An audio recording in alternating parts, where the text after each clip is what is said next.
The rain fell in sheets against my skin as I hurried down the unfamiliar street, each drop feeling like tiny needles against my already raw nerves. My thin jacket clung to my body, soaked through and useless against the November chill.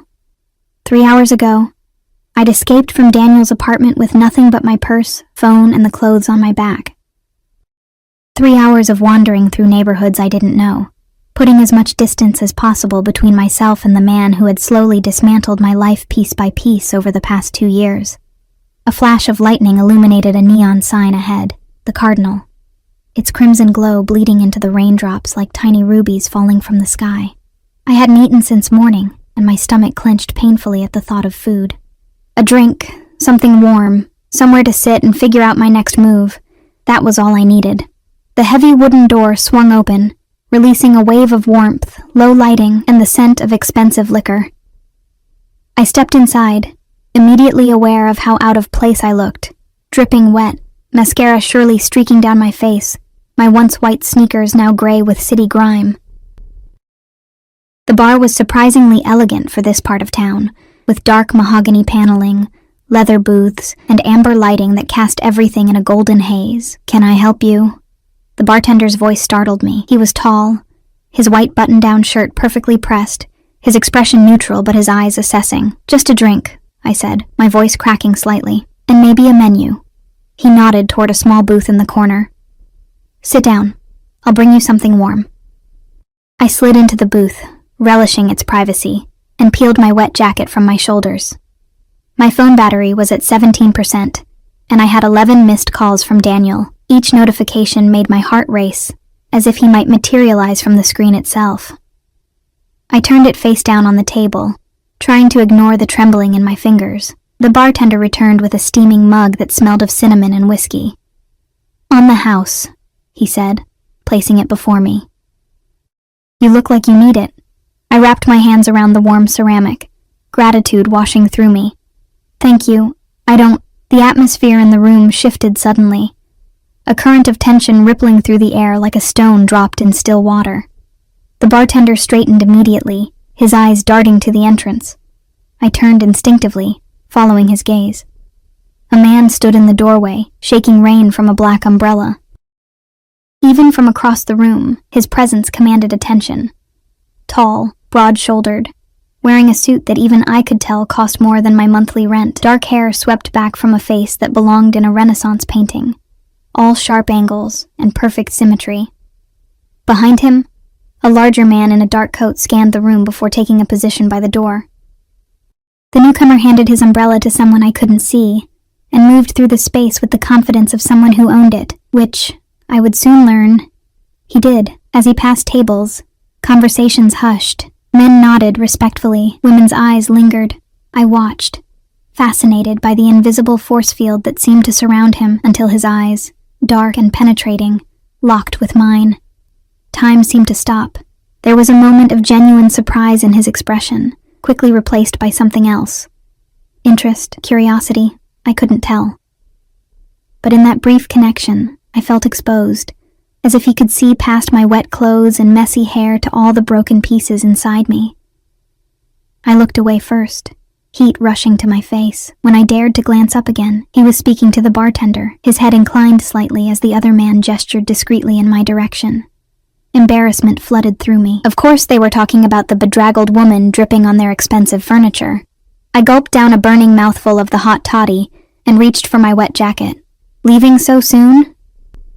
The voice was deep, cultured, with the barest hint of an Italian accent. I hadn't seen him approach, but suddenly he was there, standing beside my booth, one hand resting lightly on the polished wood of the table. Up close, he was even more intimidating, not just in his height or build, but in the controlled power that seemed to emanate from him. His suit was charcoal gray, his shirt crisp white against olive skin, a single gold ring on his right hand. No other jewelry, no flash, just understated wealth and authority. "I should go," I mumbled, clutching my jacket like a shield. "I'm sorry about the..." I gestured vaguely at the puddle forming beneath my chair. "Stay." It wasn't a request, but it wasn't quite a command either. "Finish your drink at least, and eat something." He slid into the seat across from me with a grace that belied his size. I'm Alessio Vitale. This is my place. I swallowed hard, feeling like a rabbit caught in a snare. Emma, I said, offering only my first name. I'm sorry to intrude. I just needed to get out of the rain. Something flickered behind his eyes. Concern, perhaps, though I didn't trust my judgment of men anymore. You're not intruding, Emma, but you are shivering.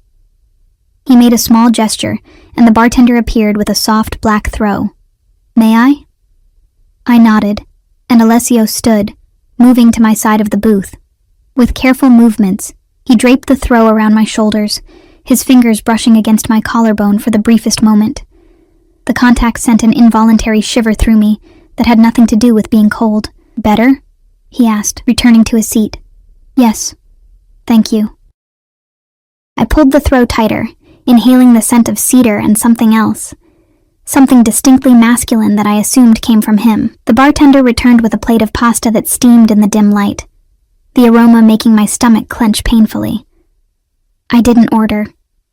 You need to eat, Alessio said simply, as if it were perfectly normal to feed strangers who wandered into his bar.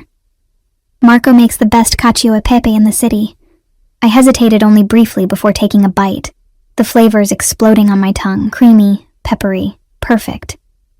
I couldn't remember the last time food had tasted so good. Daniel had been monitoring my meals for months, commenting on every calorie, every carb, making me feel guilty for even wanting to eat. It's delicious, I said, taking another bite. Thank you. Alessio watched me eat with an intensity that should have made me uncomfortable, but somehow didn't. You're running from something, he said after a moment. It wasn't a question. I froze, fork halfway to my mouth. I'm not... or someone, he continued, his voice gentle but his eyes missing nothing. Husband? Boyfriend? I set my fork down, appetite suddenly gone. Ex-boyfriend, as of today. It's not... I'm fine. The lie sounded hollow even to my own ears. Alessio's expression darkened, something dangerous flashing across his features before he carefully controlled it. Did he hurt you? The question hung between us, loaded with implications. Daniel had never hit me. That would have been too obvious, too easy to name as abuse. His methods were subtler. Isolation, control, constant criticism that eroded my confidence until I barely recognized myself. Not physically, I admitted, my voice barely above a whisper. Alessio nodded once, as if confirming something to himself. Finish eating, he said, his tone softer now. Then we'll talk about where you're going tonight.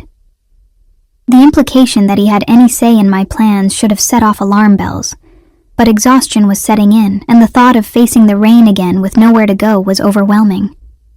I picked up my fork and continued eating, aware of his eyes on me, assessing, calculating. My phone screen lit up on the table between us. Another call from Daniel. Before I could react, Alessio reached out and turned it over, glancing at the screen. His jaw tightened almost imperceptibly. Persistent, isn't he? He murmured, sliding the phone back toward me. The screen went dark as the call went to voicemail, only to light up again seconds later with a text. I know you're out there somewhere. You think you can just leave? After everything I've done for you, I'll find you, Emma. You know I always do. Alessio read the message before I could hide it, his expression hardening into something that made me shrink back slightly in my seat. He looked up at me, and in that moment, I glimpsed something terrifying beneath his composed exterior. A coldness, a capacity for violence that sent ice through my veins. How did you find this place? He asked, his voice deceptively casual. I was just walking. I don't even know what part of the city this is. I wrapped my hands around the mug again, seeking its warmth. I've never been here before. A fortunate accident then, he said, something like satisfaction settling over his features. He glanced at my phone as another message came through. Does he know where you might go? Friends? Family? I laughed.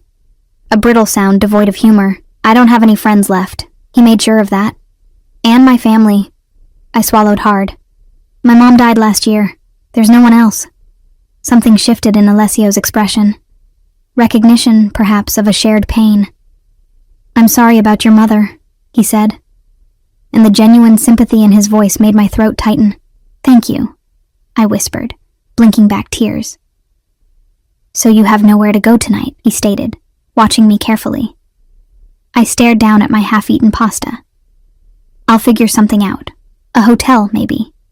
The lie was transparent. My bank account held less than $200, barely enough for a single night in the cheapest motel. Alessio made a dismissive gesture. "The city isn't safe for a woman alone, especially at night." He leaned forward slightly. "I have an apartment above the bar. It's clean, secure, and you can stay there tonight." Alarm bells finally started ringing in my head. "I couldn't possibly. I won't be there," he added, as if reading my thoughts. "I have another residence. The apartment is for business associates who need discretion." I should have said no. Every instinct honed by years of bad decisions screamed at me to decline, to walk out into the rain, to go anywhere but upstairs with this intimidating stranger. But where would I go? Back to Daniel? To sleep on a bench in the rain? "Why would you help me?" I asked, searching his face for ulterior motives. "You don't know me." Something like amusement flickered in his dark eyes. Let's call it professional courtesy. "I dislike men who mistreat women." He stood, buttoning his suit jacket in one fluid motion. "Finish your meal, take a hot shower, sleep. Tomorrow will look different." I hesitated, then nodded slowly. "Just for tonight." "Just for tonight," he echoed, though something in his tone suggested he didn't quite believe it. He gestured to the bartender, who approached immediately. "Marco will show you upstairs when you're ready. If you need anything, he'll provide it." "Thank you," I said, still not entirely sure I was making the right decision. Alessio studied me for a long moment, his expression unreadable. "Sleep well, Emma," he said finally, before turning to leave. I watched him walk away, trailed by the man who had been standing by the door. Just before exiting, Alessio paused to speak with Marco, his posture rigid, his gestures controlled, but somehow conveying intensity. Marco nodded repeatedly, his expression serious. They were talking about me, I realized. About Daniel, about my safety, about what? I couldn't hear them, but I could see Alessio's face harden as he gave what appeared to be instructions. Then he was gone, disappearing into the rainy night, leaving me alone in the warm glow of his bar, wrapped in his throw, eating his food, and wondering what kind of sanctuary or prison I'd just agreed to enter. When Marco returned, his expression was carefully neutral. "Whenever you're ready, miss," he said, gesturing toward a discreet door near the back of the bar. As I gathered my few belongings, my phone lit up one last time. Another message from Daniel. "I'm coming for you, Emma. You're mine." I turned the phone off completely and followed Marco toward the door, my heart pounding with equal parts fear and relief. What I didn't know then was that I had just traded one form of possession for another, that the man whose threshold I was crossing would claim me in ways I couldn't yet imagine, and that the sanctuary I sought would come with a price I wasn't prepared to pay. The staircase behind the door was narrow but immaculate, wood polished to a soft gleam, and walls painted a deep burgundy. Marco led the way up, his footsteps barely audible on the steps. Mine, by contrast, seemed to echo in the enclosed space, announcing my presence, my intrusion into this unknown territory. "Mr. Vitale rarely offers this space to anyone," Marco commented as we reached the landing. "He values his privacy." I didn't know how to respond to that, so I remained silent, clutching the banister as we climbed higher. At the top of the stairs, Marco produced a key from his pocket and unlocked a heavy door with practiced efficiency. "This is it," he said, pushing the door open and stepping aside for me to enter. The apartment took my breath away, not because it was ostentatious, it wasn't, but because of its understated elegance. High ceilings, dark hardwood floors, and windows that spanned one entire wall, offering a view of the rain-slicked street below. The furniture was minimal but luxurious. A charcoal gray sectional that looked sinfully comfortable, a glass coffee table with a single art book placed precisely in its center, a dining table of some exotic dark wood that gleamed in the soft lighting. The kitchen is stocked, Marco said, leading me through the space. Bathroom through there. Bedroom at the end of the hall. He placed the key on a small table by the door. This is yours while you stay. Mr. Vitale is very particular about security, so please don't leave without locking up. I nodded, still taking in the surroundings. Thank you, Marco, for everything. He gave me a small, almost imperceptible bow. Mr. Vitale left instructions for your comfort. There are clothes in the bedroom that should fit. Toiletries in the bathroom. If you need anything else, there's a phone by the bed. Dial 9, and someone will answer, day or night. The thought of Alessio preparing for my arrival, selecting clothes, making arrangements, sent an odd flutter through my stomach. He knew I'd say yes to staying here? Marco's expression remained carefully neutral. Mr. Vitale is accustomed to anticipating needs. Will there be anything else, Miss Emma? No, thank you. Then I'll leave you to rest. Good night. The door closed behind him with a soft click, followed by the sound of the lock engaging. I stood alone in the center of the living room, water still dripping from my clothes onto the immaculate floor, feeling like an interloper in someone else's life. Moving through the apartment felt like walking through a museum after hours. Everything perfectly arranged, untouchable. In the bedroom, I found what Marco had mentioned, a silk pajama set in deep emerald, laid out on a king-sized bed with sheets that looked impossibly smooth. In the adjoining bathroom, a fluffy robe hung on the back of the door, and the marble counter displayed an array of expensive toiletries still in their packaging. I turned the shower as hot as I could stand, stripped off my wet clothes, and stepped under the steaming spray. As the water cascaded over me, I finally allowed myself to cry, for the years lost with Daniel, for the loneliness ahead, for the strange twist of fate that had landed me in this beautiful prison of a stranger's making. By the time I emerged, wrapped in the softest robe I'd ever felt, exhaustion had settled deep in my bones. I put on the silk pajamas, slid between sheets that felt like clouds against my skin, and fell into a dreamless sleep almost instantly. I woke to sunlight streaming through windows I'd forgotten to cover and the tantalizing aroma of coffee. For one disorienting moment, I didn't know where I was, the unfamiliar weight of silk against my skin, the absence of Daniel's heavy breathing beside me, the quality of light all wrong for his apartment. Then it all came rushing back, the escape, the rain, the cardinal, Alessio Vitale with his penetrating gaze and unexpected offer of sanctuary. I sat up slowly, running my hands over the luxurious sheets. On the bedside table sat a steaming cup of coffee and a note written in elegant slanting script. Good morning, Emma. Join me for breakfast when you're ready. My heart stuttered in my chest. He was here? In the apartment? I slipped out of bed, suddenly very aware of my borrowed silk pajamas and wild morning hair. In the bathroom, I found my clothes from yesterday, now clean and dry, folded neatly on the counter. Dressed in my own jeans and sweater, I felt marginally more prepared to face whatever awaited me. I followed the scent of coffee and food down the hallway, pausing at the entrance to the kitchen. Alessio stood at the stove, his back to me, dressed more casually than the night before in dark trousers and a crisp white shirt with the sleeves rolled up to expose forearms corded with muscle. He was cooking something that sizzled in a pan, moving with the same effortless grace I'd noticed the night before. Did you sleep well? He asked without turning around, somehow aware of my presence. Yes.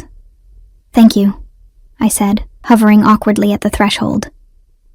The bed was very comfortable. He glanced over his shoulder, his dark eyes taking in my appearance with a thoroughness that made heat rise to my cheeks. Sit. Coffee's on the table. I moved to the dining table, where 2 places had been set with fine china and gleaming silver. A French press of coffee sat beside a small pitcher of cream and a bowl of sugar cubes. I poured myself a cup, more to have something to do with my hands than out of any desire for caffeine. I hope you like frittata, Alessio said, bringing over a skillet and sliding a perfectly cooked egg dish onto a serving plate. It's my mother's recipe. It looks delicious, I said, genuinely surprised by this domestic side of the intimidating man I'd met last night. I didn't expect you to be here this morning. He set the skillet down and took the seat across from me, his movements fluid and controlled. I wanted to ensure you were comfortable. He served me a portion of the frittata, then himself. and to discuss your situation. I tensed, fork halfway to my mouth. My situation? Your ex-boyfriend, Alessio said, his tone conversational but his eyes sharp. Daniel, is it? The one who believes he owns you. The frittata turned to ash in my mouth. I set my fork down carefully. How did you... Your phone, he said simply. The messages. Right. I took a sip of coffee to wash down the sudden dryness in my throat. It's complicated. I'm sure it is. Alessio leaned back slightly, studying me. Most toxic relationships are. How long were you together? 2 years, I admitted. It wasn't always bad. In the beginning, he was charming, attentive. They usually are.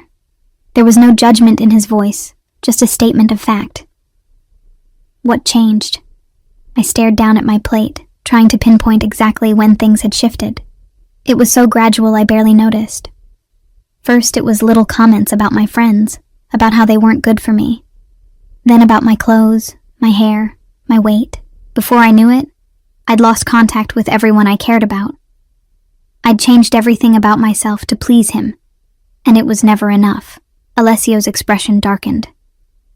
And yesterday? What made yesterday different? I twisted my napkin in my lap. I found out he's been reading my emails, monitoring my phone. He had some kind of tracking app installed. When I confronted him, I swallowed hard. He said it was for my own good, that I couldn't be trusted to make the right decisions, that he was protecting me from myself. The worst kind of cage is the one you don't recognize until you're already locked inside, Alessio said quietly, something like understanding in his eyes. Yes, I whispered, surprised by how perfectly he'd captured it. And now? What is your plan? I laughed, a hollow sound. I don't have one. I left with nothing. My name is on the lease with Daniel. My clothes, my books, my mother's jewelry, it's all there. I have about $170 to my name and my job. I stopped abruptly, realizing with horror that I'd missed my shift at the bookstore last night. I probably don't even have that anymore.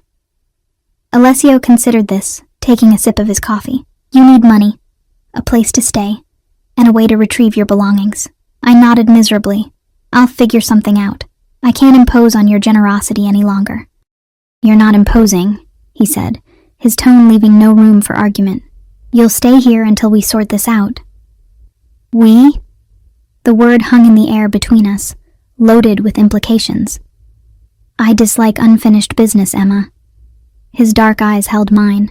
And men like Daniel, men who believe they can possess another person, they offend me. A chill ran down my spine despite the warmth of the kitchen. There was something in his tone, something cold and implacable that reminded me he was not just the man who had cooked me breakfast, but someone powerful enough to command a room with his mere presence. I appreciate the offer, I said carefully, but I can't stay here indefinitely. I need to stand on my own feet, rebuild my life. Admirable, he said, a small smile playing at the corners of his mouth. But practically speaking, you need resources to do that. A safe place to stay, money, support. He leaned forward slightly. I can provide those things, Emma. Why would you? I asked, the question that had been nagging at me since last night. You don't know me. You owe me nothing. Something flashed in his eyes, amusement perhaps, or appreciation for my directness. Let's say I recognize something in you that interests me. Strength beneath the vulnerability. I flushed under his scrutiny, unsure how to respond. Before I could formulate a reply, a discreet knock sounded at the door. Alessio's expression shifted subtly, the warmth receding behind a mask of cool efficiency. Enter, he called. Marco appeared in the doorway, his posture deferential. Sir, Giuseppe is here with the information you requested. Send him in. Alessio turned to me. This concerns your situation. Do you mind? Before I could answer, another man entered the kitchen, older than Marco, with silver at his temples and the weathered face of someone who had seen much in life. He nodded respectfully to Alessio, then cast a curious glance in my direction. This is Emma, Alessio said, gesturing toward me. Emma, this is Giuseppe, my head of security. Head of security? What kind of bar owner needed a head of security? The question must have shown on my face. because Alessio's lips curved in a small, knowing smile. "What did you find?" he asked Giuseppe. The older man placed a folder on the table. Daniel Mercer, age 34. Sales manager at Brookfield Investments. Lives in the West Side apartment complex, Unit 723. No criminal record, but 2 complaints filed against him by previous girlfriends, both dropped before reaching court. He paused, glancing at me. Current finances show significant debt. Credit cards, gambling, and there's something else, sir. He made 4 calls to hospitals in the area last night, looking for a woman matching Miss Emma's description. My blood ran cold. Hospitals? Giuseppe nodded grimly. He told them his mentally unstable girlfriend had gone missing and might need medical attention. Tears of anger and humiliation burned behind my eyes. Of course Daniel would try to paint me as unstable, to make any claims I might make against him seem like the ravings of a disturbed mind. "I see," Alessio said, his voice dangerously soft. He turned to me. "This changes things, Emma. If he's portraying you as mentally unstable, he's laying groundwork to discredit you, possibly to have you committed if he finds you." The room seemed to tilt slightly. "He can't do that. With enough money and the right connections, he could make it very difficult for you," Alessio countered. "At the very least, he could create a scenario where your word means nothing against his." Giuseppe cleared his throat. "There's more, sir. He's hired someone. Private investigator by the name of Reeves. Known for being thorough, not always ethical in his methods. A private investigator. The reality of Daniel's determination to find me hit like a physical blow. I'd known he wouldn't let me go easily, but this level of pursuit, it terrified me. Alessio's expression had gone completely cold, his eyes hard as obsidian. "Thank you, Giuseppe. Have Reeves dealt with. And I want surveillance on Mercer, round the clock. Every call, every movement." Giuseppe nodded once and left without another word, leaving me staring at Alessio in shock. "What exactly do you mean by dealt with?" I asked, my voice barely above a whisper. Alessio's gaze softened slightly as it returned to me. "Nothing that should concern you, just ensuring he doesn't become a problem." A chill crept up my spine. "Who are you?" "Really?" He studied me for a long moment, as if deciding how much to reveal. "I own several businesses in this city. The Cardinal is just one of them. My interests require a certain level of security." It wasn't an answer, not really, but something in his tone told me it was all I would get for now. "Why are you helping me?" I pressed. The truth this time. Alessio leaned back in his chair, regarding me with those penetrating dark eyes. "The first moment I saw you in my bar. Something about you." He paused, choosing his words carefully. "You reminded me of someone I once knew. Someone who also needed protection and didn't know how to ask for it. There was a story there. Pain, perhaps. But his expression revealed nothing more." "And now?" I asked. "Now that you know about Daniel, about the private investigator, about all of it, what happens?" "Now," he said, rising from his chair with that same fluid grace. "You stay here, where it's safe. I'll have your belongings retrieved from your apartment." "Daniel will never allow that," I said, thinking of his possessiveness, his rage when challenged. A cold smile played across Alessio's lips. "Daniel won't have a choice." The certainty in his voice should have frightened me. But instead, it sent a conflicting wave of relief and unease through my body. What kind of man could make such a promise and be so certain of fulfilling it? "I can't ask you to risk. You're not asking," he interrupted gently. "I'm offering. There's a difference, Emma." He moved around the table until he stood beside me, close enough that I could smell his cologne. Something expensive and subtle, with notes of sandalwood and spice. Slowly, deliberately, he reached out and tucked a strand of hair behind my ear, his fingers lingering against my cheek for a heartbeat longer than necessary. "You're safe here," he said softly. "No one will hurt you again, not while you're under my protection." The word hung in the air between us, protection. It sounded noble, selfless. But even in my emotionally fragile state, I recognized the subtle shift in our dynamic. I had stepped from one man's cage into another's fortress, and I wasn't yet sure which would prove harder to escape. 3 days passed in a strange, suspended state within the luxury of Alessio's apartment. I spent hours staring out at the city below, watching people move through their lives with a purpose I no longer felt. My phone remained off, tucked away in a drawer like a venomous thing I couldn't bring myself to touch. True to his word, Alessio had arranged for my belongings to be retrieved from Daniel's apartment. I'd given Giuseppe a list, not expecting much. My clothes, my laptop, my mother's jewelry box, items I couldn't bear to lose but assumed Daniel would have destroyed in his rage. Yet on the second day, Marco had appeared with 4 neatly packed suitcases containing everything I'd requested, plus items I hadn't thought to ask for, my favorite books, the quilt my grandmother had made, photographs I'd kept in a box under the bed. How they'd managed it, I didn't ask. The less I knew, the better. Alessio himself came and went like a ghost, his presence in the apartment always preceded by a subtle change in the air, as if the space itself recognized its master. He never stayed long, checking on me, bringing food from the restaurant downstairs, asking in that quiet, commanding way if I needed anything. Each time, his dark eyes would sweep over me, assessing, searching for something I couldn't name. On the evening of the 3rd day, I was curled on the window seat with one of my rescued books, when the door opened, and Alessio entered carrying a bottle of wine and 2 glasses. "You look better," he observed, setting the wine down on the coffee table. "More yourself." I marked my place in the book, studying him in return. He wore another impeccable suit, this one navy so dark it was almost black, the fabric catching the light as he moved. "How would you know what myself looks like?" "You've only known me for 3 days." A smile played at the corners of his mouth as he uncorked the wine with practiced ease. 4, counting tonight. And I'm a good judge of character. "Is that so?" I uncurled from the window seat and moved to the sofa, accepting the glass he offered. "And what character have you judged me to be?"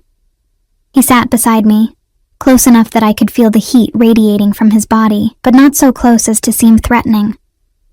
Someone who has spent too long diminishing herself to accommodate others. Someone who is stronger than she knows. He took a sip of his wine, his eyes never leaving mine. Someone who deserves better than what she's had. The wine was rich and complex on my tongue. Nothing like the cheap bottles Daniel would bring home when he was trying to apologize for some new cruelty. "You make me sound like a charity case." "Is that what you think this is? Charity?" Alessio's voice had an edge to it now, something almost dangerous. "I don't know what this is," I admitted, gesturing vaguely at the space between us. "I'm staying in your apartment. You've rescued my belongings. You've had Giuseppe follow Daniel to ensure he doesn't find me. What am I supposed to think?" Alessio set his glass down and turned to face me fully, his expression intense. "What do you want it to be, Emma?" The question caught me off guard. What did I want? Freedom, certainly. Safety. A life rebuilt on my own terms. But was that all?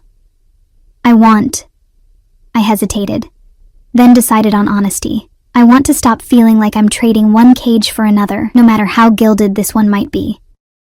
Something flashed in his eyes, respect, perhaps, or surprise at my candor. Fair enough. He leaned back slightly. Then let me be clear about what I want. My pulse quickened. And what's that? I want you. The words hung in the air between us, simple yet laden with implications.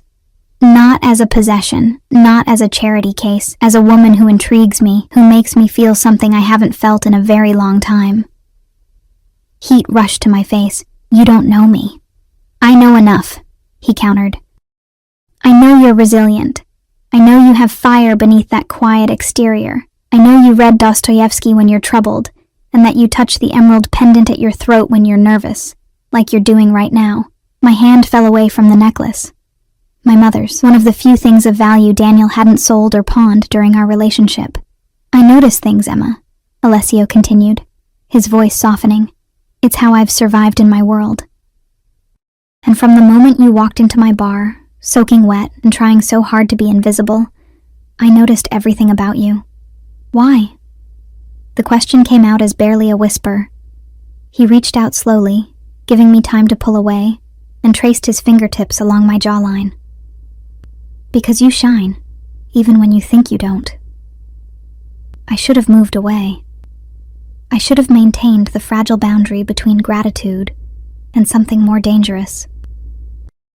Instead, I leaned into his touch, starved for gentleness after years of calculated cruelty. "I'm not ready," I said, even as my body betrayed me, responding to his proximity with a warmth that pooled low in my abdomen. "I just left Daniel. I need time to find myself again before I can—" "I understand." Alessio withdrew his hand, though reluctance was evident in the gesture. "I'm a patient man, Emma. I can wait." The certainty in his voice, the assumption that it was only a matter of time, should have alarmed me. Instead, I felt a dangerous thrill. What if what I need is to leave? To start completely fresh, away from here, away from you? His expression darkened momentarily, a flash of something possessive that reminded me this was not a man accustomed to being denied, but it passed quickly, replaced by a carefully controlled neutrality. "If that's truly what you want, I won't stop you." He reached for his wine glass again. "But I'd ask that you wait until we're certain Daniel is no longer a threat, and when will that be?" Alessio's smile didn't reach his eyes. "Soon." The word held a promise that sent a chill down my spine. Before I could press further, a knock at the door interrupted us. "Enter," Alessio called, his posture shifting subtly, tension evident in the set of his shoulders. Giuseppe appeared, his weathered face grave. "Sir, we have a situation." Alessio set his glass down and stood in one fluid motion. "What kind of situation?" "Mercer," Giuseppe said, his eyes flicking briefly to me. "He was at the Cardinal tonight, asking questions about a woman matching Miss Emma's description. Marco sent him away, but he made a scene. Said he wouldn't stop until he found her." My heart raced, the wine turning sour in my stomach. "He knows I'm here?" "Not yet," Giuseppe assured me. "But he's getting desperate, and desperate men are unpredictable." Alessio's expression had gone completely cold, his jaw tight with controlled fury. "Did he threaten my staff?" "Yes, sir. He said he'd come back with the police, claiming we were harboring his mentally unstable girlfriend against her will." "He can't do that," I protested. "I'm an adult. I left of my own free will." "He can create problems," Alessio said grimly. "Questions, investigations, the kind of attention none of us want." He turned to Giuseppe. "Where is he now?" "Luca is following him. Last location was a bar 3 blocks from here." Alessio nodded once. "Keep me informed. And double the security downstairs." After Giuseppe left, a heavy silence fell between us. I set my wine glass down with trembling hands. "I should go. I'm bringing trouble to your door." "No." The word was quiet but absolute. "This is my territory, Emma. He's the intruder here, not you." "But the police won't be an issue." Alessio moved to stand before me, tilting my chin up to meet his gaze. "Trust me." Those 2 simple words, spoken with such conviction, shouldn't have comforted me. I barely knew this man, had glimpsed enough to understand he operated outside conventional boundaries of law and society. Yet in that moment, with Daniel's threats looming like storm clouds, I wanted desperately to believe in Alessio's protection.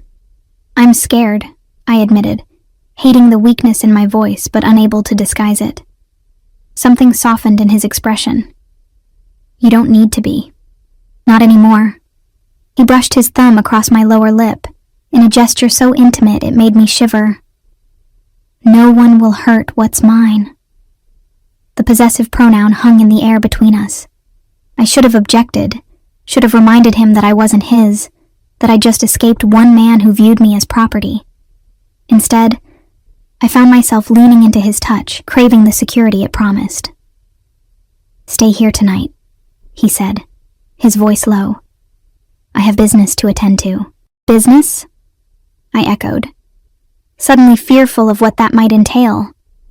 "Alessio, please don't do anything." "Shh." He pressed a finger to my lips. "Don't ask questions you don't want answers to, Cara."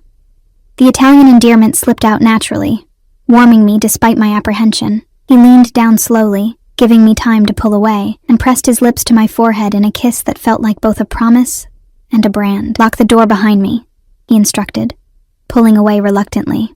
"Don't open it for anyone but me or Marco, understand?"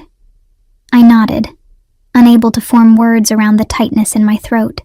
After he left, I locked the door as instructed and pressed my forehead against the cool wood, trying to make sense of the conflicting emotions roiling inside me. Fear for what Daniel might do, concern about what Alessio might do in return. And beneath it all, a shameful flutter of excitement at the way Alessio had looked at me, touched me, claimed me with that single word. Mine. Sleep was impossible. I paced the apartment, checking my phone despite myself, half expecting to see messages from Daniel. But the screen remained blank. He'd likely realized I'd blocked his number after the first flood of threatening texts. Around midnight, I heard voices in the hallway outside. Alessio's distinctive cadence, low and controlled, and another man's, unfamiliar and deferential. I pressed my ear to the door but couldn't make out the words, only the tone. Satisfaction from Alessio, relief from the other man, then silence. I retreated to the bedroom, wrapping myself in the silk robe I'd found in the closet, and waited. For what? I wasn't entirely sure. The soft click of the apartment door opening came almost an hour later. I tensed, listening to footsteps approaching the bedroom, heavier than usual, slightly uneven. Alessio appeared in the doorway, and my breath caught. His immaculate suit was rumpled, a small tear visible in one sleeve. A bruise was forming along his jawline, and a thin cut above his eyebrow had left a smear of dried blood on his temple. "Are you hurt?" I was on my feet before I could think, moving toward him, hands reaching to assess the damage. He caught my wrists gently. "It's nothing," he said, his voice rougher than usual. "Not my blood. Mostly." "What happened?" I whispered, though part of me already knew, already feared the answer. "Daniel won't be bothering you anymore." His dark eyes held mine, gauging my reaction. A cold weight settled in my stomach. He's alive," Alessio said, releasing my wrists to run a hand through his disheveled hair. "But he understands now that pursuing you would be unwise." Relief flooded through me, followed immediately by shame for that relief. What kind of person was I becoming, to find comfort in knowing my ex-boyfriend had been threatened, perhaps beaten, on my behalf? "You shouldn't have," I said weakly, even as gratitude warred with my conscience. "I protect what's important to me," Alessio replied simply. He moved past me to the ensuite bathroom, shrugging off his suit jacket to reveal a white shirt, with spots of blood splattered across the cuffs. I followed him, watching as he washed his hands, wincing slightly as the water hit split knuckles. "Let me help," I said, reaching for a towel. He stilled, something vulnerable flickering across his features for the briefest moment. "You're not afraid of me." It wasn't a question, but I answered anyway. "No, I should be, but I'm not." He turned to face me fully, water dripping from his hands onto the marble floor. "Why?" "Because," I said, carefully dabbing at the cut above his eyebrow. "I've seen the monster behind the man. Daniel was all charm and smiles in public while he destroyed me in private. I paused, searching for the right words. "You don't pretend to be something you're not." Alessio caught my hand, pressing it against his cheek. "There are things about me, about my life, that would frighten you if you knew. I think I'm beginning to understand," I said softly. The pieces were coming together, the deference of his staff, the security, the way he spoke of territory and protection. The word I'd been avoiding crystallized in my mind. Mafia, not just a bar owner. Something far more powerful, far more dangerous. "Are you?" He searched my face. "And yet you're still here." "I'm still here," I confirmed, surprising myself with the steadiness in my voice. Something shifted in his expression. Relief, perhaps, or hunger. He drew me closer, one hand sliding to the small of my back. "Emma," he breathed, my name a question on his lips. I answered by closing the distance between us, pressing my mouth to his in a kiss that started gentle but quickly blazed into something fierce and consuming. His lips were firm, demanding, coaxing responses from me I hadn't known I was capable of after years of Daniel's perfunctory affection. Alessio kissed like a man starved, his hands tangling in my hair, cradling my face as if I were something precious. When we finally broke apart, both breathing heavily, his eyes had darkened with desire. "Are you sure?" he asked, his voice rough with restraint. "After everything with Daniel, after tonight." "I'm sure," I whispered, surprised to find it was true. This wasn't just gratitude or relief or fear. This was something else entirely, a recognition. A connection I couldn't explain but couldn't deny either. He lifted me with startling ease, carrying me to the bed and laying me down with unexpected gentleness for a man I'd just watched wash another's blood from his hands. The silk robe slipped open as I moved back against the pillows, and Alessio's gaze raked over me, appreciative and hungry. "Beautiful," he murmured, beginning to unbutton his shirt. Even more than I imagined. I should have felt exposed, vulnerable, and I did, but not in the way I'd feared. Under Alessio's gaze, I felt seen, valued, desired for exactly who I was, not who someone else wanted me to be. As his shirt fell away, I caught my breath. His body was a testament to controlled power, broad shoulders, defined muscle, and scattered scars that told stories of a life lived dangerously. One in particular caught my attention. A long, jagged line across his ribs that could only have come from a knife. I reached out to trace it with my fingertips. "Who are you, really?" I asked, my voice barely above a whisper. He caught my hand, pressing a kiss to my palm. "Tonight, just a man who wants you." "Tomorrow." He paused, something like uncertainty crossing his features. "Tomorrow, we can talk about the rest." It was a reprieve, a chance to exist in this moment, without the complications of his world or my past. I took it gladly, lifting my face for another kiss as he lowered himself beside me, his weight dipping the mattress, his heat enveloping me like a shield against everything outside this room. That night, Alessio showed me what it meant to be truly wanted, to be worshipped rather than used. Each touch was deliberate, each kiss a revelation. He learned my body with an attentiveness that left me breathless, finding places even I hadn't known could bring pleasure. And when he finally claimed me, entering me with exquisite care despite the passion evident in his trembling muscles and ragged breathing, I felt something I'd never experienced with Daniel, a sense of being cherished, protected, valued for myself rather than what I could provide. Afterward, as we lay tangled in sheets damp with exertion, Alessio traced lazy patterns on my bare shoulder, his expression thoughtful in the dim light. "What are you thinking?" I asked, watching the play of emotions across his face. He was silent for a long moment. "That I didn't expect you," he said finally. "In my life, most things are calculated, controlled. But you, walking into my bar that night, the way I felt when I saw you, that wasn't planned. Is that a good thing?"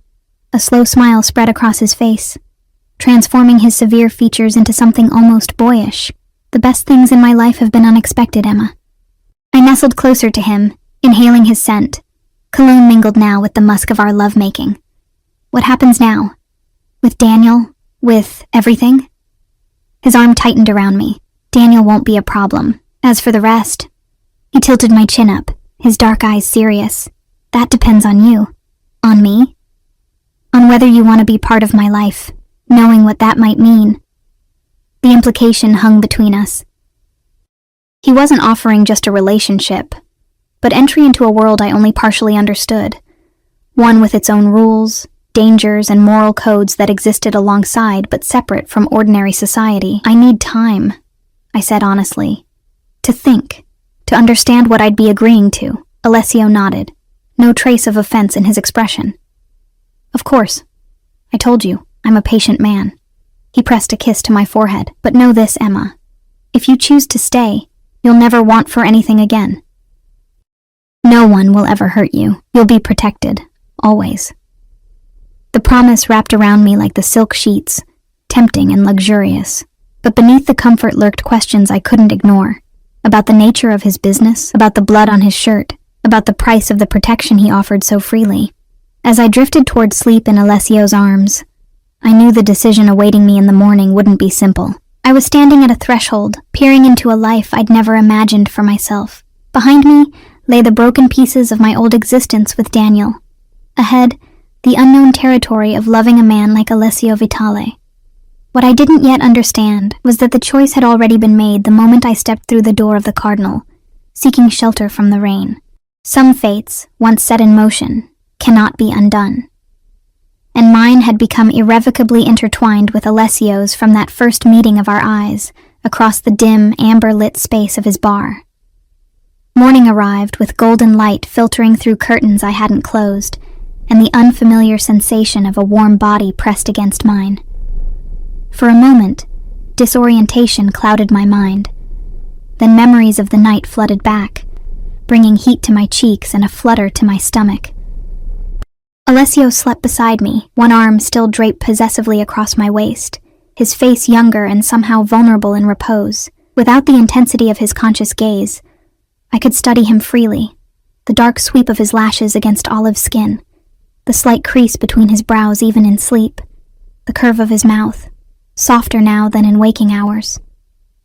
I slipped carefully from beneath his arm, wrapping myself in the discarded silk robe. In the bathroom, I caught sight of my reflection and barely recognized myself. My eyes seemed brighter, my skin flushed with a vitality I hadn't seen in years. But there were marks too, the shadow of Alessio's stubble against my neck, a small bruise blooming on my collarbone where his passion had overwhelmed his control, evidence of the night we'd shared, of the decision still looming before me. I showered quickly, letting hot water wash away the lingering aches in muscles unused to such thorough attention. By the time I emerged, Alessio was awake, sitting on the edge of the bed in just his trousers, speaking quietly into a cell phone I hadn't seen before. "Make sure it's done properly," he was saying, his voice once again the controlled, commanding tone I'd first heard at the Cardinal. "No mistakes." He ended the call when he saw me, setting the phone aside with a small smile that transformed his face. "Good morning." "Good morning," I echoed, suddenly shy despite our intimacy the night before. "I hope I didn't wake you." He shook his head, extending a hand to draw me closer. "Business calls early," he said, his fingers playing with the sash of my robe. "How did you sleep?" "Better than I have in years," I admitted, allowing him to pull me between his knees. The position put us at eye level, his gaze searching mine for regrets or uncertainty. Finding none, he pressed a gentle kiss to my lips. "No second thoughts? About last night?" "No." I traced the bruise on his jawline, still visible though fainter than before. "About everything else. I'm still processing." Alessio nodded, accepting this. "Fair enough. We should talk, but first..." He stood in one fluid motion. "Coffee. Breakfast. I find difficult conversations go better with both." I watched as he moved around the kitchen with that same easy grace, preparing espresso in a gleaming machine that looked more complicated than my laptop.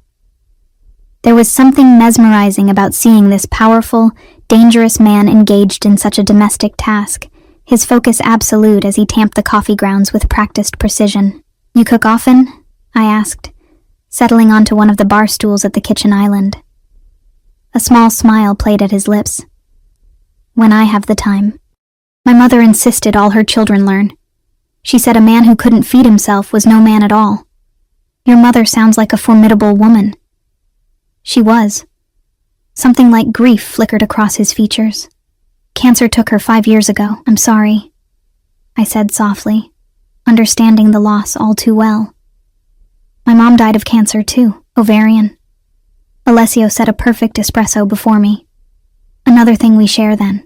My mother had lung cancer, never smoked a day in her life." He began cracking eggs into a bowl. "Do you have other family?" I shook my head. My father left when I was 3, no siblings. After Mom died, it was just me. "Until Daniel," he noted, his tone carefully neutral. "Until Daniel," I agreed, wrapping my hands around the warm espresso cup. He seemed so solid, so dependable after Mom's death. I was vulnerable, and he... I trailed off, the patterns now so obvious in retrospect.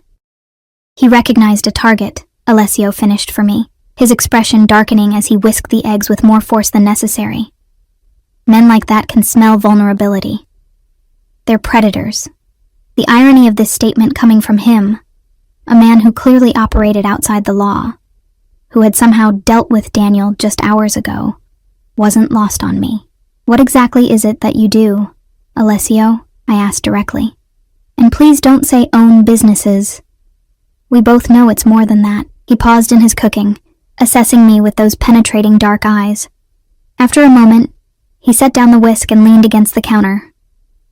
My family has controlled certain interests in the city for 3 generations, he said carefully. Import, export, construction, entertainment, real estate, some legitimate, some operating in gray areas. He held my gaze. I inherited leadership of these interests when my father died. You're in the Mafia, I said bluntly. The word I'd been avoiding finally spoken aloud. Something like respect flickered in his eyes. That's an oversimplification. But yes, essentially, La Famiglia Vitale has protected its territory and interests for nearly a century. I took a sip of my espresso, trying to process this confirmation of what I'd already suspected. And the Cardinal? A legitimate business, one of many. He returned to cooking, pouring the eggs into a heated pan. A place where I can sometimes just be a man enjoying a drink, watching people who don't know who I am or what I control, until a soaking wet woman stumbled in, disrupting your peace, I said with a small nervous laugh. His expression softened, the best disruption of my life, as it turns out. We ate breakfast at the dining table, the conversation turning to lighter topics, books we'd both read, places we'd visited, music we enjoyed. It was strangely normal, this shared meal with a man who had just confirmed he was the head of a crime family. After we'd finished eating, Alessio refilled our coffee cups and leaned back in his chair, his expression turning serious once more. You need to understand what it would mean, being with me, he said quietly. The life I lead comes with certain complications. Dangers, you mean? I clarified. He inclined his head in acknowledgement. Yes, I have enemies. People who would use anyone I care about to get to me. Is that why you're alone? To protect others? A shadow crossed his face, partially. But also because I've never met someone I wanted to bring into this life. Not until you.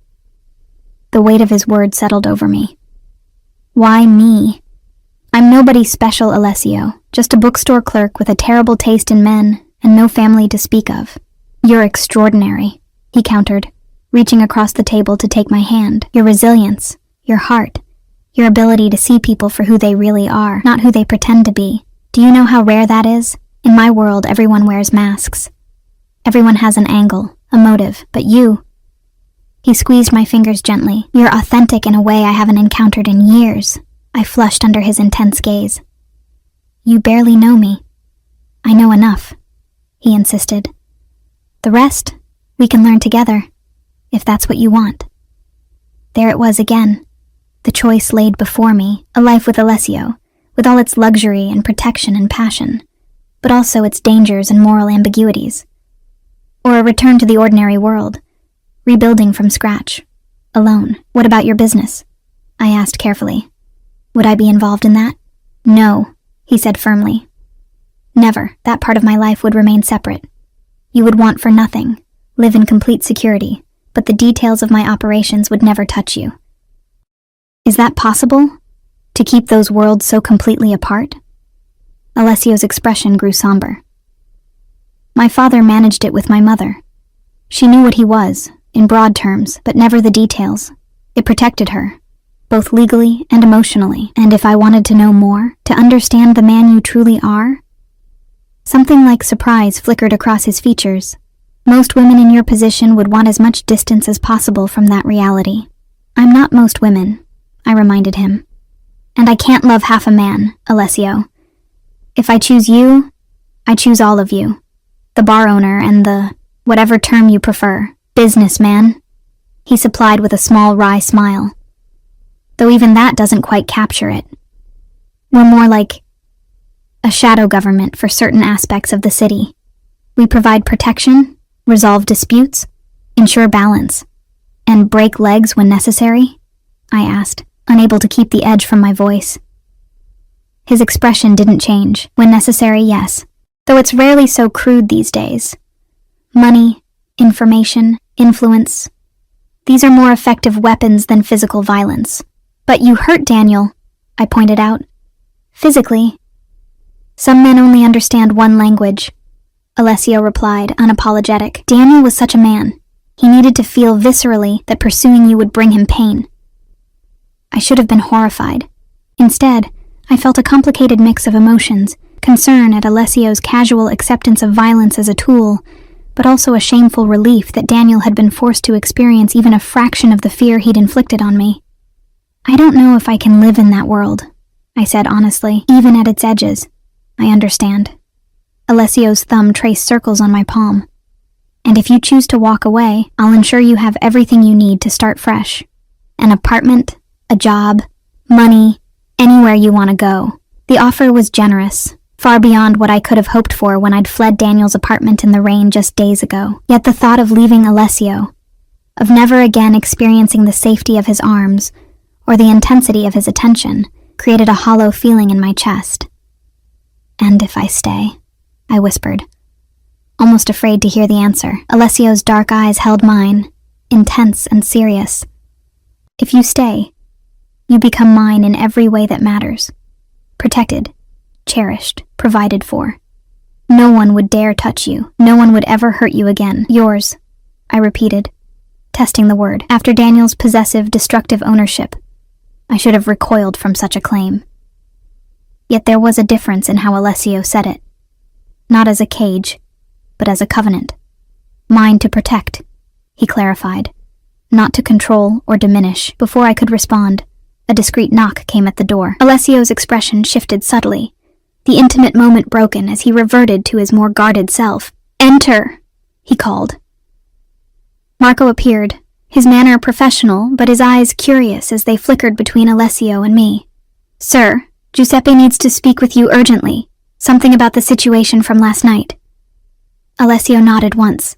Tell him I'll be down in 5 minutes. After Marco left, Alessio turned back to me with regret in his eyes. Business, he said apologetically. I shouldn't be long. It's fine, I assured him, though I felt the loss of our connection acutely. I have a lot to think about anyway. He stood, leaning down to press a lingering kiss to my lips. Take all the time you need, Kara. This decision isn't one to rush. After he'd gone, I wandered the apartment restlessly, my mind churning with the implications of everything Alessio had revealed. The reality of who he was. Not just a powerful businessman, but the head of a criminal organization. Should have sent me running, yet I found myself weighing this knowledge against everything else I'd experienced with him. His gentleness, his respect, his unwavering protection. Was I simply trading one form of danger for another? Daniel's emotional abuse for Alessio's underworld connections? No, I decided. That was too simplistic. Daniel had sought to diminish me, to control me through fear and isolation. Alessio, despite his dangerous life, seemed to want me to flourish, to be protected, but not possessed. I found myself at the window again, looking down at the street below. A sleek black car was parked outside the Cardinal, 2 men in suits standing beside it with the hypervigilant posture I now recognized as Alessio's security team. The sight brought home the reality of the life he led, a life of constant watchfulness, of power balanced precariously on the edge of violence.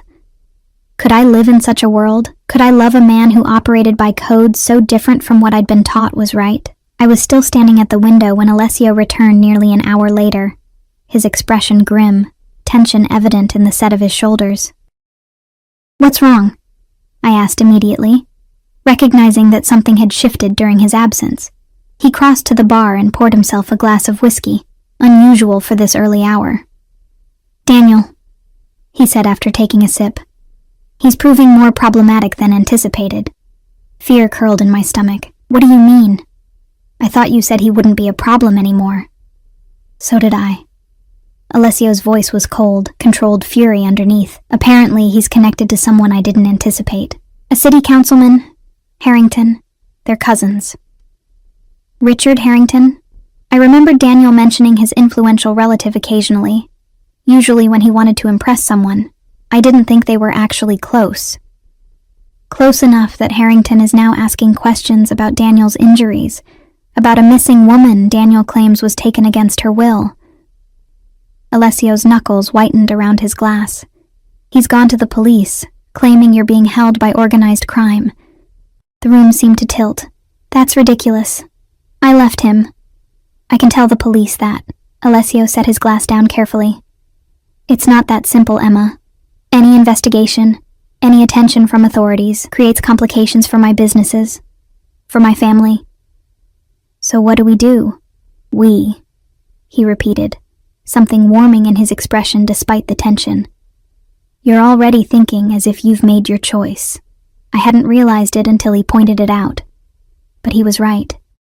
Somewhere in the last few days, somewhere between his protection and his passion, I had begun to align myself with him. To think in terms of we, rather than I. I'm still figuring things out, I said carefully. But Daniel dragging me into his lies, trying to use the police to get to me, that affects me regardless of what I decide about us. Alessio crossed to where I stood, his hands coming to rest on my shoulders. There are several ways to handle this, he said, his voice low. Some more permanent than others. A chill ran through me at the implication. You can't, Alessio, no matter what Daniel's done. I don't want him hurt. Not seriously. Not permanently. Something like disappointment flickered in his eyes, quickly masked. As you wish.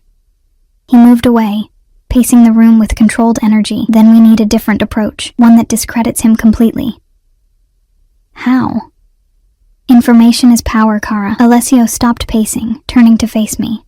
What do you know about Daniel's business dealings? His finances? Anything he might want to keep hidden? I thought for a moment, memories surfacing of overheard phone calls, of documents hastily hidden when I entered rooms, of late-night meetings Daniel claimed were just work. He gambles, I said slowly. More than he can afford, and I think he might be embezzling from his company. There were transfers he made late at night, money moving between accounts.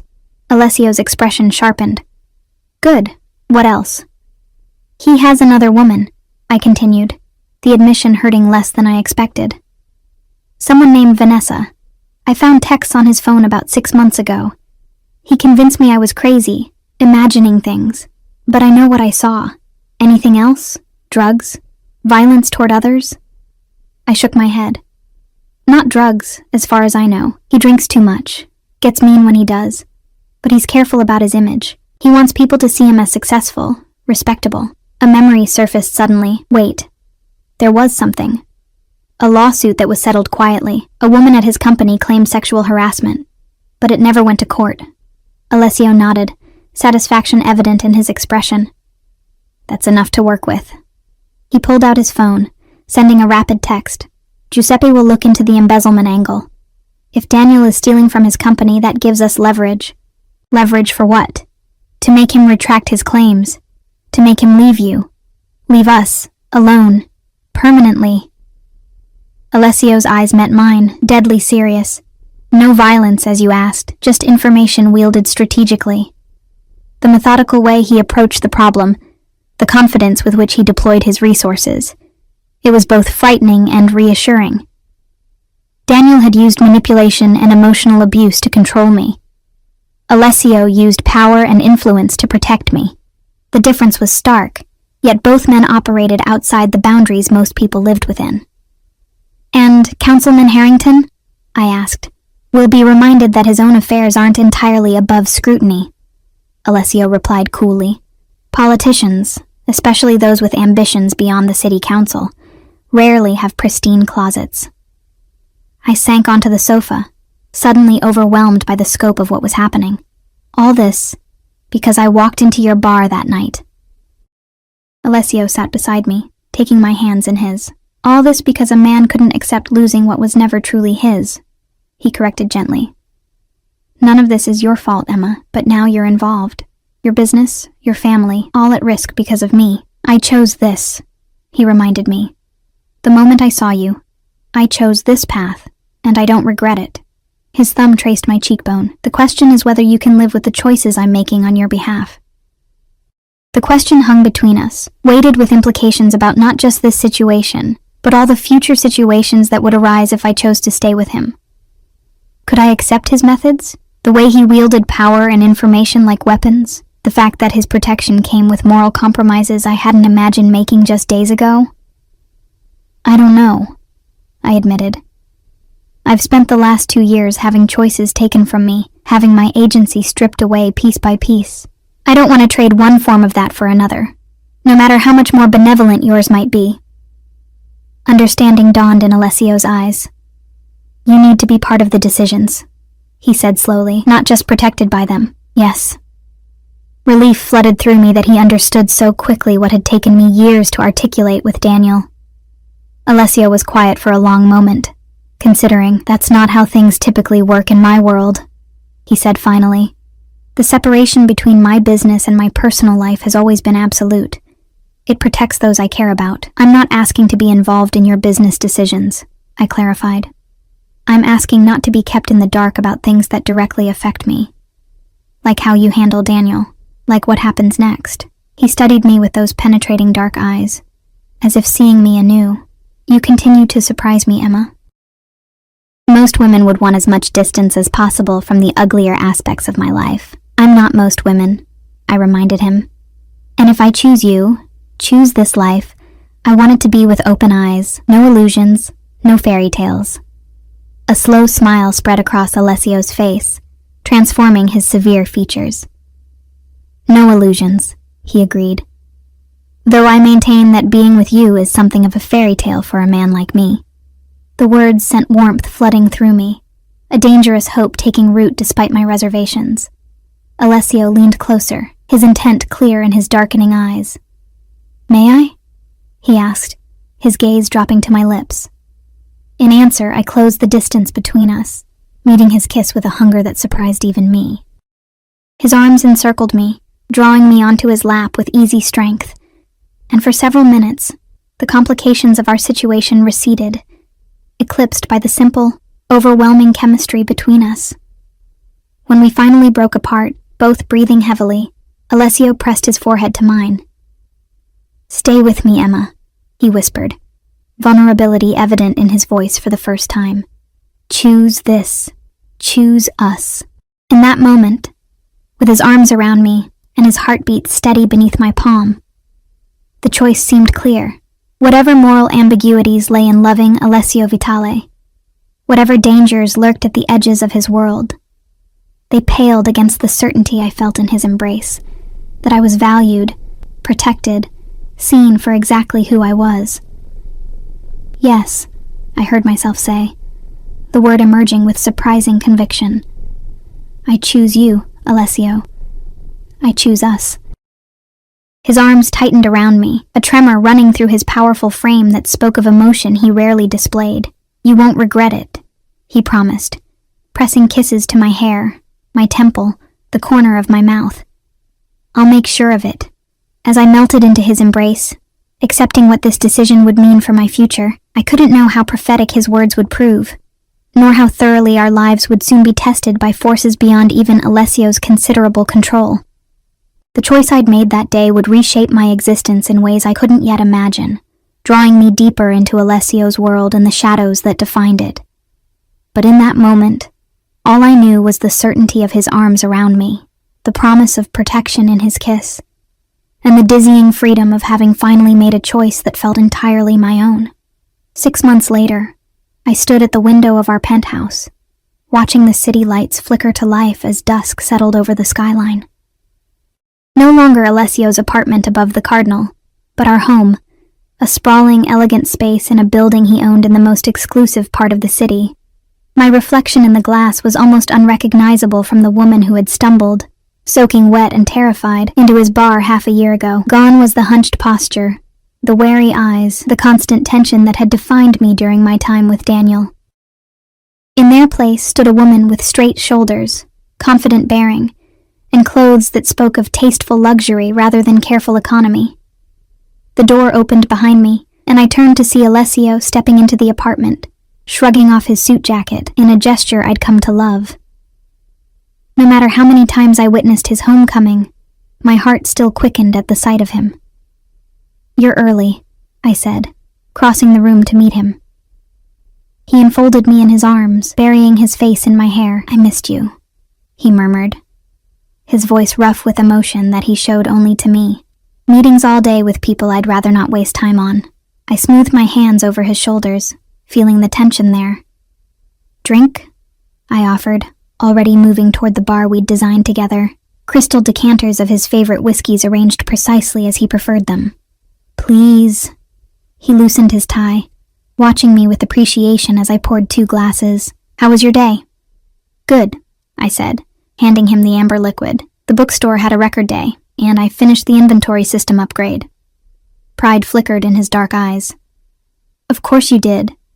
Marco said sales are up 30% since you took over management. The bookstore, formerly a struggling independent shop in a prime location, had been Alessio's wedding gift to me 3 months ago. Something that's yours alone," he'd said, handing me the deed. "Something Daniel never touched that has nothing to do with my other businesses." It had been the perfect gesture, acknowledging both my need for independence and my love of literature. Under my management, the once failing store had transformed into a thriving community hub, complete with a cafe, reading nooks, and carefully curated sections that drew customers from across the city. "Have you eaten?" Alessio asked, setting his glass down and moving to loosen his cufflinks. "I was waiting for you."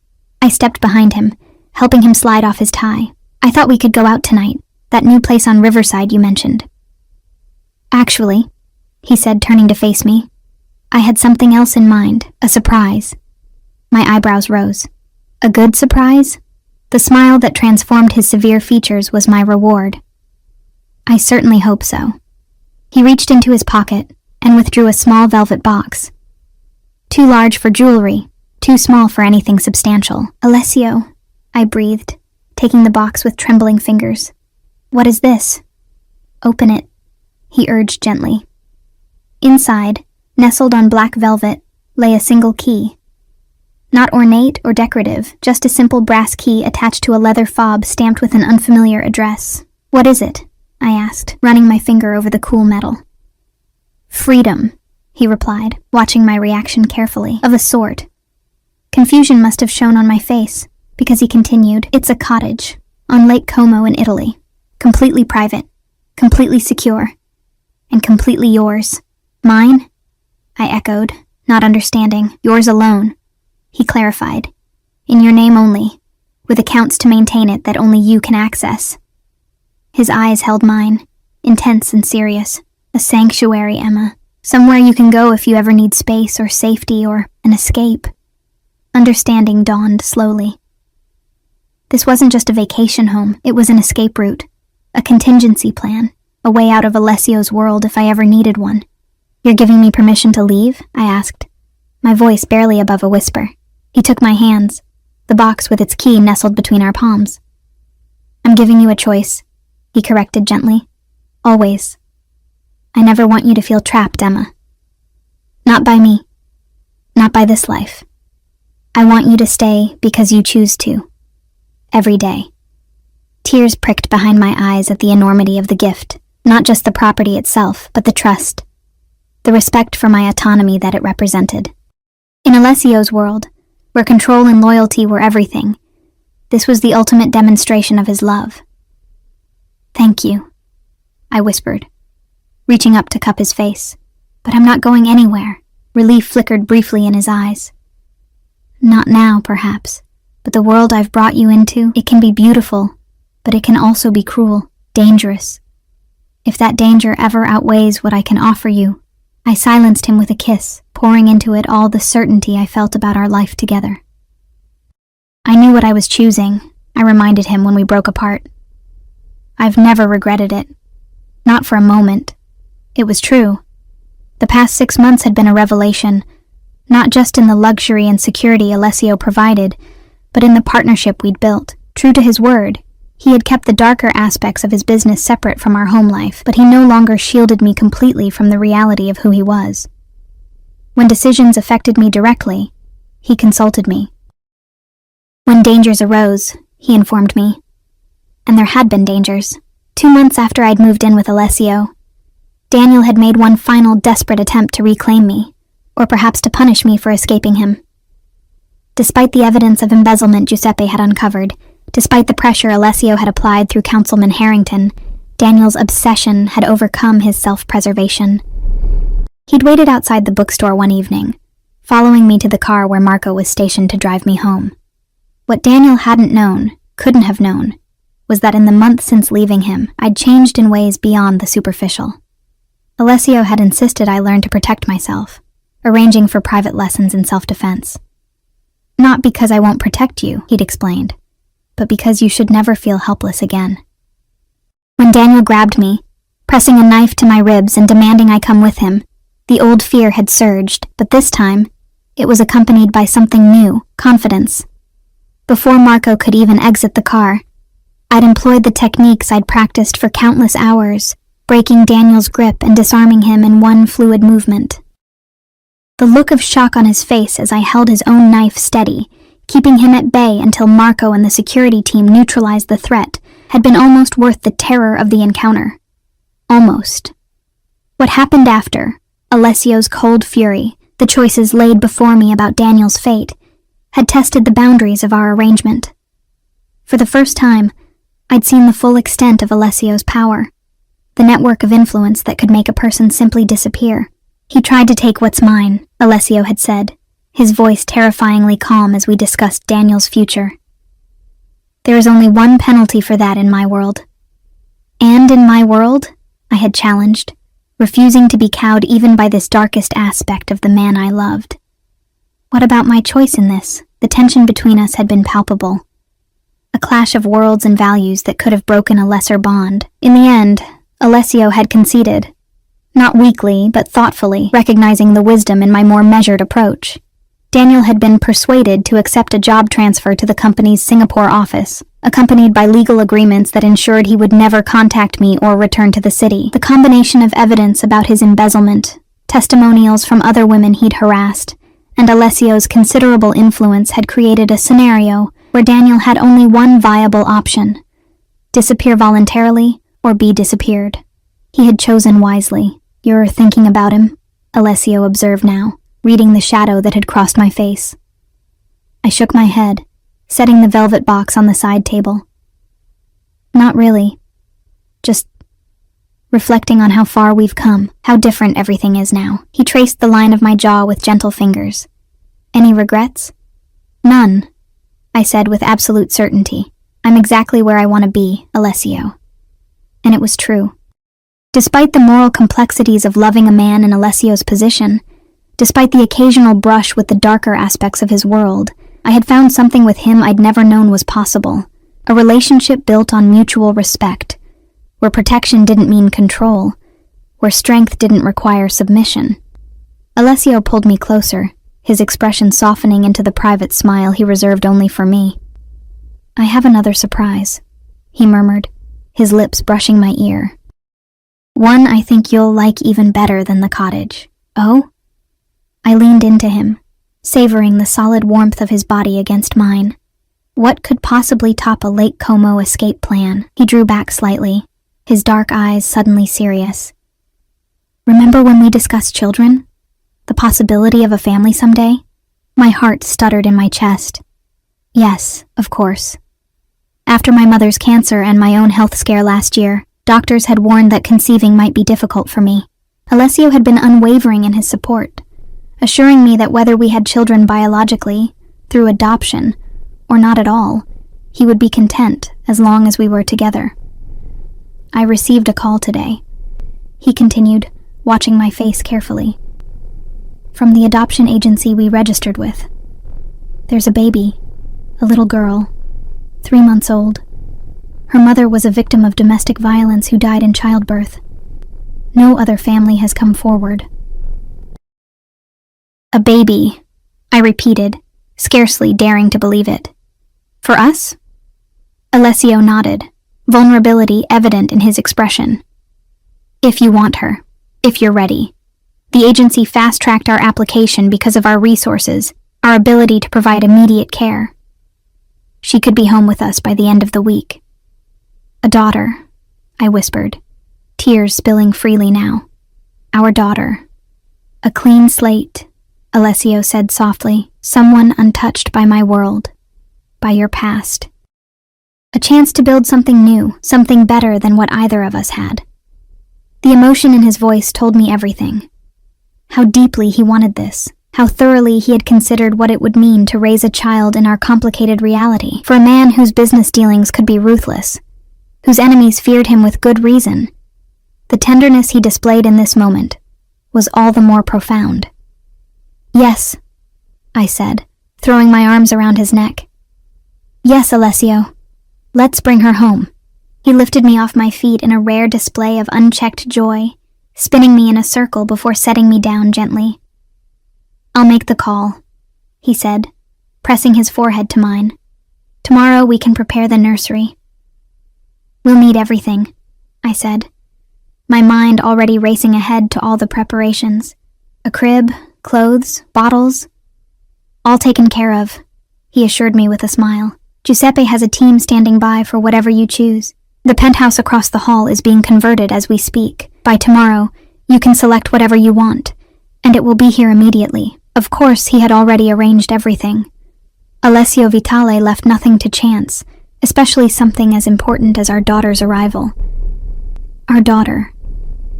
The words resonated through me with a rightness I hadn't expected. Later that night, as we lay tangled together in the afterglow of passionate lovemaking, Alessio traced patterns on my bare shoulder, his expression thoughtful in the dim light. I've been thinking about names, he said quietly. For our daughter. I nestled closer to him. What did you have in mind? Sophia, he suggested. After my mother, but only if you like it. Sophia, I repeated, testing the name on my tongue. It's beautiful. What about a middle name?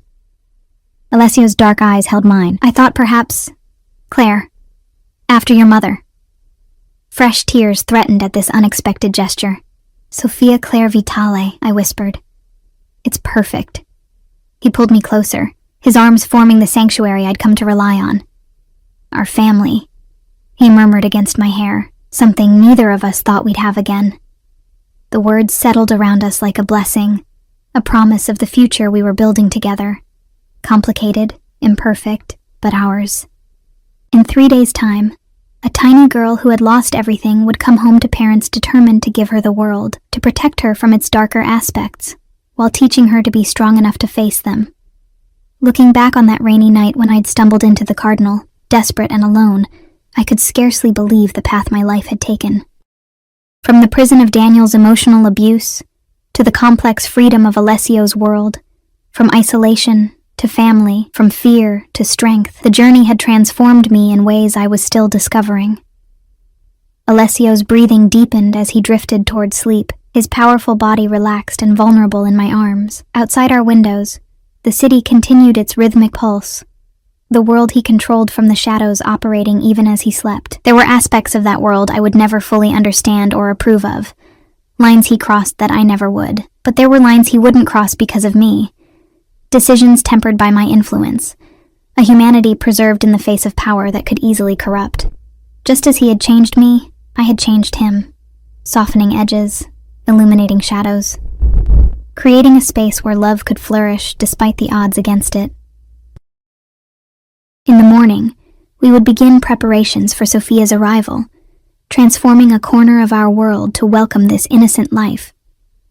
There would be challenges ahead, explaining Alessio's position as she grew older, protecting her from both the dangers and privileges of being a Vitale, teaching her to navigate a world of moral complexities with compassion and strength. But for now, in the quiet darkness of our bedroom, with Alessio's heartbeat steady beneath my cheek, I felt nothing but certainty. I had escaped a toxic love and entered a bar, not knowing the owner was a Mafia boss. I had fallen in love with a dangerous man who treated me with more respect than any good man ever had. I had chosen a complicated life with open eyes and a full heart, and I would choose it again, every day for the rest of my life. As sleep claimed me, I curled more tightly into Alessio's embrace, secure in the knowledge that whatever storms might come, we would weather them together, the bookstore manager and the Mafia boss. Unlikely partners in a love story no one could have predicted. Not a fairy tale, not with its shadows and complexities, but something richer, deeper, and ultimately more satisfying than any happily ever after could promise. Our story, our choice, our family, complete.